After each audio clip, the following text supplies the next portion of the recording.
السلام عليكم ورحمة الله وبركاته. كلانتي wanaagsan asxaabay meel kastoo aad joogtaan ku soo dhawaada mar kale iyo mid ka mid ah barnaamijyadeena waa barnaamijkii habeennimo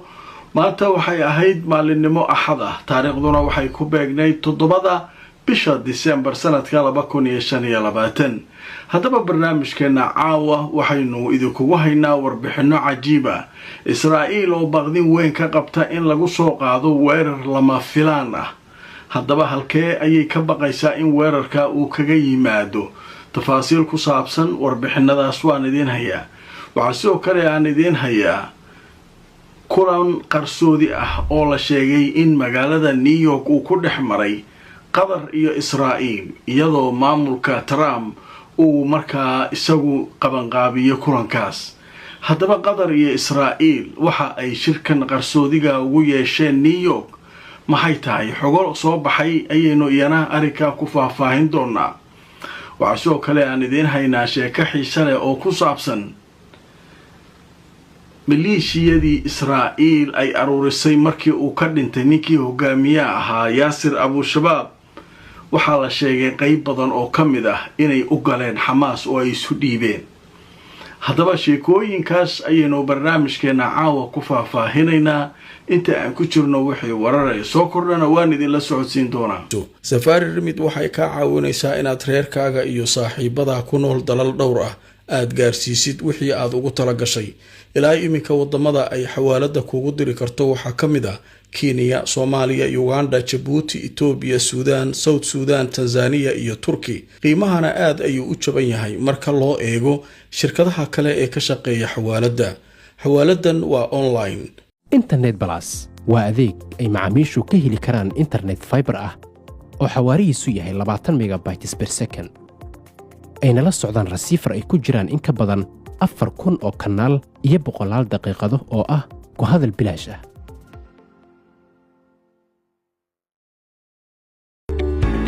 dhammaan bulshada waxaa lala socodsiinayaa gaar ahaan magaalada London in xarunta dhinaca caafimaadka ee French and Overseas Clinic ay ku taalo meel aan ka fogeyn stationka tareenka ee Baker Street ee bartamaha magaalada London halka waxaa jooga dhaqaatiir kala duwan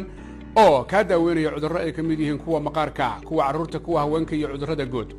dhaqaatiirta halka ka howlgashay howlwadanaduba waxay diyaar u yihiin inay wixii caafimaad ay kula qabtaan waxaa dhammaanba bulshada lala socodsiinayaa meel kastoo ay joogaan gaar ahaan dalka Kenya iyo geeska Afrika iyo magaalada Nairobi inay jirto shirkadda caan baxday shirkadaha uga duwan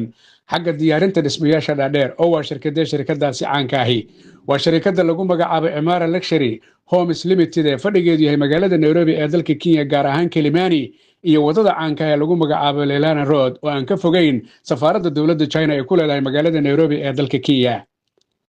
Emara Luxury Homes Limited waxay ku diyaarinayaan 2 dhismo oo dhaadheer oo caan ka ah magaalada Nairobi dadkuna ay u aayayaan mustaqbalka dhow iyo ka fog intaba waa Parkland iyo halka lagu magacaabo amaba agagaarka waxage waa City Park Drive 6th Avenue dhismaha kale dheer ee labaad ee shirkadaasi ay ku diyaarisay waa dhismaha lagaga diyaariyay halka lagu magacaabo Kilimani iyo wadada madaxtooyada ee dalka Kenya ee magaalada Nairobi waxa hagayo hogaaminaya waa sayidka Soomaaliyeed waa sayidka geeska Afrika ee yaan la moogaan guud ahaanba maamulka guud ee shirkadda la jeclaystay Emara Luxury Homes Limited kulanti wanaagsan asxaabay meel kastoo aad joogtaan ku soo dhawaada barnaamijkeena habeennimo waa habeennimo axada oo isniin ay soo galayso barnaamijka waxaynu ku bilaabaynaa Israa'iil ayaa waxay leedahay waxaan ka baqaynaa weeraro lama filaan ah in nala ku soo qaado sidaa daraadeed waxaynu adkaynaynaa dhammaan jihooyinka iyo aagaga ciidankeenu ka dagaalamayo waxa soo kale ay sheegaysaa Israa'iil meesha hadda ciidankeedu joogaan Gaza ee la yiraahdo laynka jaalaha ah inaanay ciidamadeeda halkaa ka bixi doonin haddaba qorshahaas wuxuu ka hor imanayaa la leeyahay heshiiska Israa'iil ay saxeexday ee Gaza ku saabsan wajiga labaad marka loo gudbo ciidankeedu inuu meesha ka baxo ayuu qorayaa laakiin ninka abaanduulaha ciidanka ah oo maanta Gaza booqday oo waliba meesha ciidamadu fadhiyeen tagay ayaa hadalkan jeediyay wuxuu yiri ciidankeenu meel ay uga socdaan halka ay hadda Gaza ka joogaan ma jirto xuduud kale oo ma jirto halkaana xuduuddeennu ka bilaabanaysa waa dhul islaameed waa qabsanuu leeyahay halkaanaa joogaynaa heshiiskiina maxaa ku jiray wejiga labaad ha loo gudba la leeyahay in israa'iil ay ka baxdo meesha marka waxyaabahaas oo dhan iska hor imaanayaan laakiin sidoo kale ninka abaanduulaha ah hadalkiisa waxaa ku jiray warbixin cajiiba wuxuu yidhi waxaan filaynaa weerar lama filaan ah maxnaa weerar lama filaanana lagu soo qaadaya waxaan adkaynaynaa dhammaan aagaga ciidankeenu ka dagaalamo oo dhan hadday tahay daanta galbeed gaza lubnaan suuriya meelahaas oo dhan marka yuu ka baqayaa in lama filaankaa ay soo qaado waa sheeko weyn haddaba marka hore aan idintuso warbixinta laga qoray abaanduulaha haddaba telefishinka aljaziira ayaa caawa wuxuu leeyahay ninka la yidhaahdo zamiir oo ah abaanduulaha ciidanka israa'iil ayaa wuxuu sheegay laynka la yidhaahdo leynka jaalaha ah inuu yahay xuduudda cusub ee israa'iil ay la leedahay gaza dhanka kalena wuxuu tilmaamay in israa'iil ay diyaar u tahay inay markaasi ka hortagto dagaal mufaaja'a ah oo macnaha lama filaan ah inuu dhaco ayuu sheegay abaanduulaha ninka marka abaanduulaha wuxuu leeyahay dagaal lama filaan ah ayaa dhici doona marka annagu difaacaynaa ku jirnaa meeshuu nooga yimaadaba marka maanta wuxuu kormeerayay ciidamadiisa gaza jooga ee xuduudaha ku jira dhanka iyo jabaaliya iyo waqooyiga meesha ay ka joogaan dhankan koonfurta meelahaas dhan soo marmaraya marka wuxuu yidhi intaaba xuduud noo ah gardarada intaa la eg balfiiriya meeshaa joognay aaba xuduuddeenna taayuu taagaya haddaba marka waxaan leeyahay hadalkan ninkan u jeediyey ee mufaaja'ada ama lama filaanka weerarka ah xaggee ka iman karaa xaggeese loo malayn karaa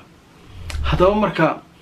telefishinka alcarabiya ayaa warbixin ka qoray sheekadaas wuxuu leeyahay hadalka ninkan iyo waxaa isku xidhan istikhbaaraadka israa'iil waray soo saareen macnaha sirdoonka israa'iil saacada ka hor waxay soo saareen waxay leeyihiin xisbullah waxay ku guulaysatay ciidamada lubnaan inay dad ku dhex samaysato xisbullah ayaa ka buuxduu leh ciidanka lubnaan waxay u sahleen xisbullah inay wax kasta si qarsoodiya hubkeeda u qarsato waxaa sidoo kala socduu leh nashaad ka socda dhulka hoostiis oo xisbullah ay waddo godadka ay ku jirto waxaa heegan ku jira ciidanka israa'iil ee dhanka xuduudda jooga iyo dadka yahuudda ah ee halkaa xoogga lagu dejiyey marka waxaa leeyahy ninkaa hadalkiisa abaanduulaha mufaaja'ada weerarka uu ka hadlayo oo maaragtay lama filaanka ah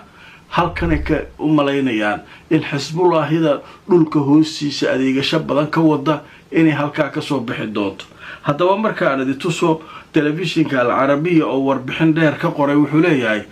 sirdoonka israa'iil waxay sheegeen xisbullaahi inay gashatay xubno ciidanka lubnaan gudihiisa inay ku yeelatay waxay sidoo kale nashaad ama howlo ka wadaa taxta al ard dhulka hoostiisa israa'iil marka waxaa baqdinta ku abuuray waa waxaas sheekhow dhulka hoostiisa adeeg badan ka socdaa lagu leeyahay ayada way baxaysaa korkaas duqaynaysaa laakiin dhulka hoostiisa waxbaa shaqaa ka socota marka dhulkan nimanka ku jira sidee marka maxay rabaan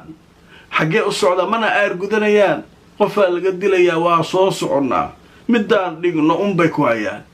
marka sheekadaasu sheeko yaablo waaye oo runtii aada cajiib u ah qodobkaa isaguna halkaas ayaynu kaga gudbaynaa qodobka kale ee barnaamijka waxaa noo soo socdaa kulan qarsoodiya oo qatar iyo israa'iil niyo ku dhex maray laakiin marka waxaan galaynaa israa'iil waxay ku fashilantay maliishiyadii gaza ay ka sameynaysay ninkii hogaamiyaha ahaa yaasir abushabaab markii la cunay qayb badan oo ka mid a maliishiyadii waxay u kala dhuunteen xamaasay isu dhiibeen khalaas in yaraa soo hartay xamaasay isu dhiibeenba xamaasaa waxay yidhahdeen annagu waa ka toobad keennay mar dambe dadkeennu ma khaa'inayno dabadhilif dambe waa iska daynay saasay leeyihiin haddaba marka aan idintusoo telefishinka aljaziira oo warbixin ka qoray hay-adda wararka u faafisa israa'iil ayaa xaqiijisay caawa in xubno ka tirsan maleeshiyadii gaza ee israa'iil ay samaysay ay bilaabeen inay isu dhiibaan xamaas inay isu dhiibaan. haddaba waxaa la sheegay xubno ka tirsan maleeshiyadaas oo israa'iil weliba ay hubaysay inay hadda isu dhiibeen xarakada islaamiga ee xamaas. hubka rasaasta waxa dhan waxaa siinayay israa'iil. alaabtoodii ayagoo watay xaggay ka soo jeesteen. nimankaasu caadi baa. marka sheekadaasu marka warbaahinta israa'iil oo dhan caawa ka hadlaysa waxay leeyihin war waxaan waa isku daalinaysaan falastiini waa falastiini danta intuu kaa leeyahy kaa shaqaysanaa kadibna xaggoo ka soo jeesanayaan. marka halkaasay hawsha maraysaa. qadar xayeysiisa kadib shirkan qarsoodiga ay warbaahintu ka hadlayaan caawa ee qatar iyo israa'iil dhex maray muxuu ku saabsan yahay baaritaan aan ku sameeyaan idiin haya.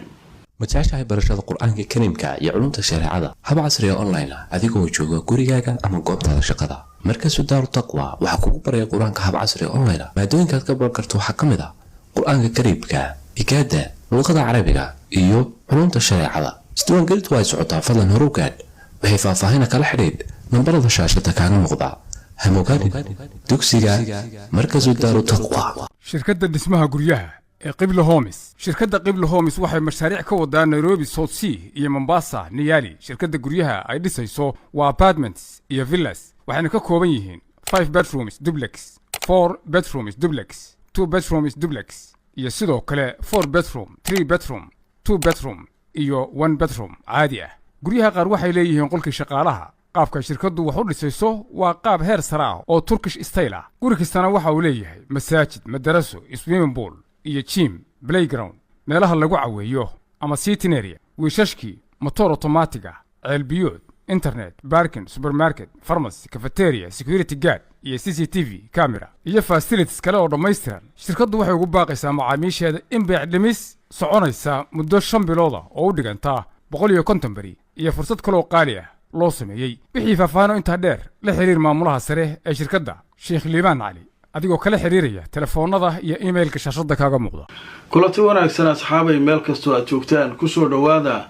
barnaamijkeena habeennimo. waa habeennimo axada oo isniin ay soo galayso. barnaamijkuna waa qaybtii ugu dambaysay. haddaba qaybtan waxaynu kaga hadlaynaa waxaa leeyahay kulan qarsoodiya ayaa maraykanku wuxuu u sameeyey qatar iyo nimankan israa'iil.